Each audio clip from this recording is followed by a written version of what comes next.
As you're learning the game, there is so much information to digest. Not only are you learning about ways to gain an advantage and win a game, you're also working on learning the language of chess.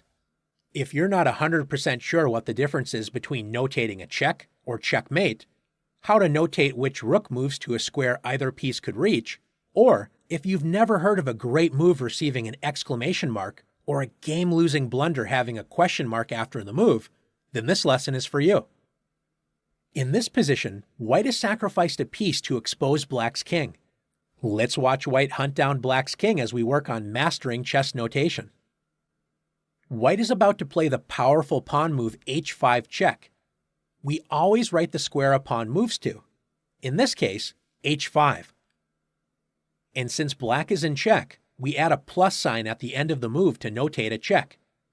So after white moves the pawn, we write h5 check. Black has only one choice, king h6. White unleashes a great tactical idea. Knight takes e6. When we make a capture, we always write the piece we are going to move, in this case the knight. So a capital N, followed by the capture sign, which is an X, and the square we are going to capture, e6. So after white plays the incredible move, we write knight takes e6. Notice black cannot capture white's knight because by moving the knight, white has discovered the bishop's check against black's king. So after knight takes e6, do you remember what we have to add at the end of the move? That's right, a plus sign, which means check. After knight takes e6 check, black does not want to move the king and allow queen takes g7 checkmate, so black plays g5, blocking the bishop's check. Did you notice that black's pawn moved for the first time in the game, advancing 2 squares and trying to pass white's pawn on h5? This allows white to play the special pawn move en passant, capturing black's g6 pawn like this. How do we notate this move? Since it was a pawn capture, we write the file the capturing pawn is on before the capture, in this case, the H file, and then we write captures, which is an X. Then the square we captured, G6. Since this move is en passant, sometimes people prefer to write EP, but this is not required. So after we play en passant, we write H takes G6. And since black cannot escape the checks from white's bishop and rook on H1, we write checkmate, which is the pound sign. It's not every day we see an en passant move delivering checkmate. In this game between Grandmasters Aaron Nimzovich and Alexander Alekin, we are going to see both players castle on opposite sides of the board. With white to move, Nimzovich is about to castle on the king side. Do you remember how to notate kingside castling? There are 2 squares between the king and rook, so we write 0-0. Black is ready to castle queenside. Notice there are 3 squares between black's king and rook on a8, so queenside castling is 0-0-0. Let's take a look at another position. In this position, white is about to develop a piece with knight d2, but since both the b1 and f3 knights can move to that square, what should we do? Since we're moving the knight from the b file, we write knight b to d2. In this position, white wants to activate the rook on a1 and attack black's weak c6 pawn with rook c1.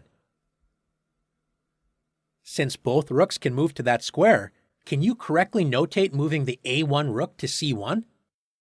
If you noted that since the rook is on the a file and said rook a to c1, great job! Black wants to protect the c6 pawn by moving a rook to a6. Which rook should black move? If black moves the a8 rook, notice it allows rook d8, checkmate. Black should move the rook on a4. When 2 pieces are on the same file, like in this case, we write the rank of the piece that is going to move. Since we will move the rook on the 4th rank, we write rook 4 to a6.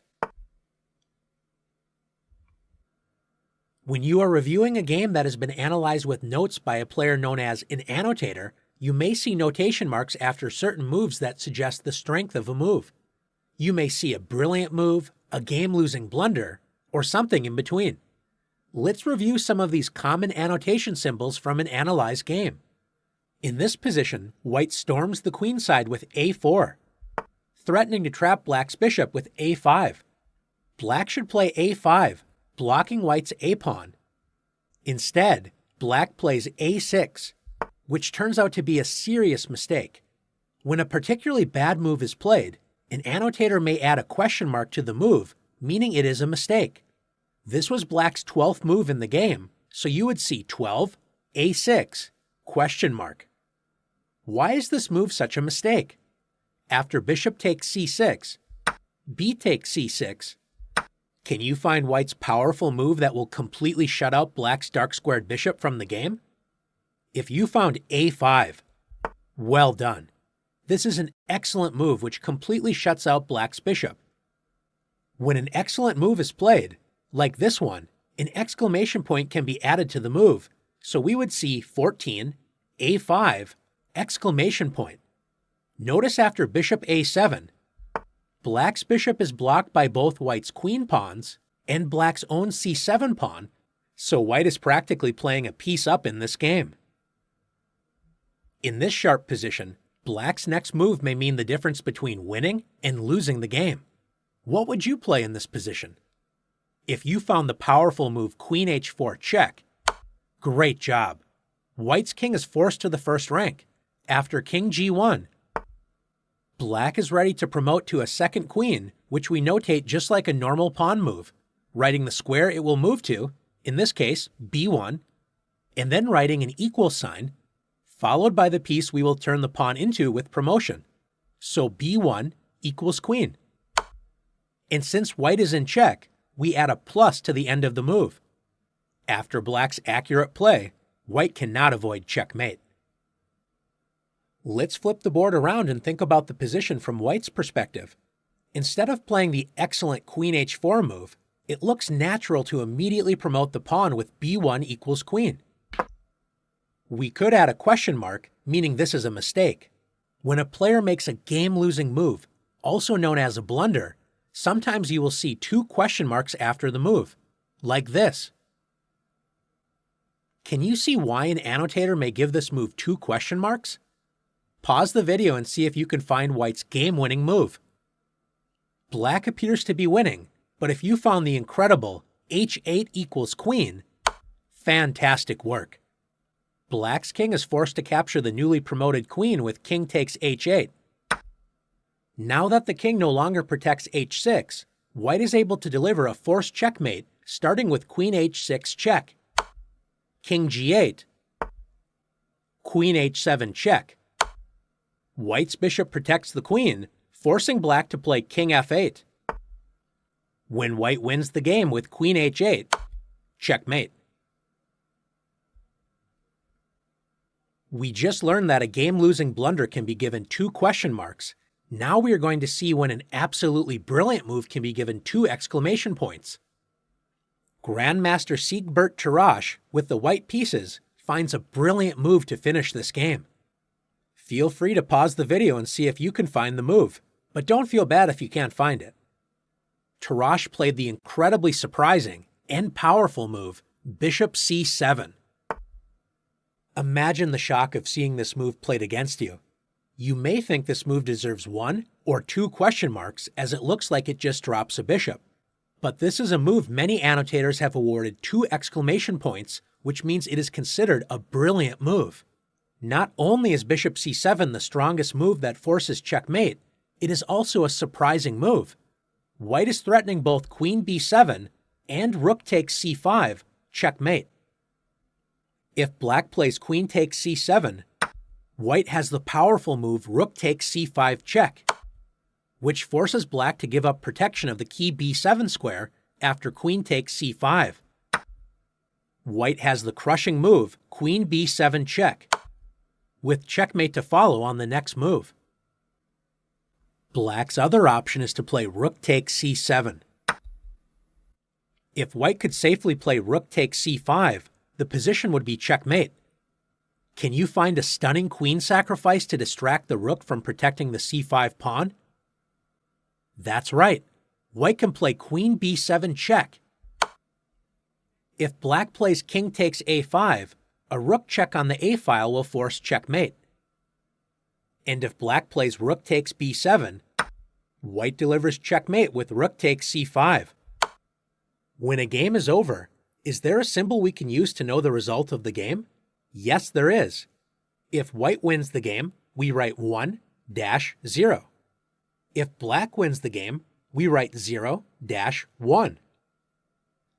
If the game is a draw, we write 1/2 to 1/2. You've been doing a great job mastering chess notation. Let's take a look at one more example together. Finally, annotators use symbols to describe interesting and dubious moves. In this typical French defense position, black's most common move is knight c6, adding pressure to the key d4 square. Moves that may look surprising to you or are not obvious can be considered interesting if the move itself is a sound, sensible move that does not harm the position. One interesting move in this position is queen b6. Moving your queen out early is generally not a good idea, but here it is an interesting move which adds pressure to the d4 square. To notate an interesting move, we would write queen b6 and then add the interesting symbol, which is an exclamation point followed by a question mark. Notice if white plays bishop e3, developing a piece and adding another defender to d4, this is actually a blunder because black can win material with queen takes b2. If black plays c takes d4, this move is considered dubious, so we'd add the dubious symbol, a question mark followed by an exclamation point.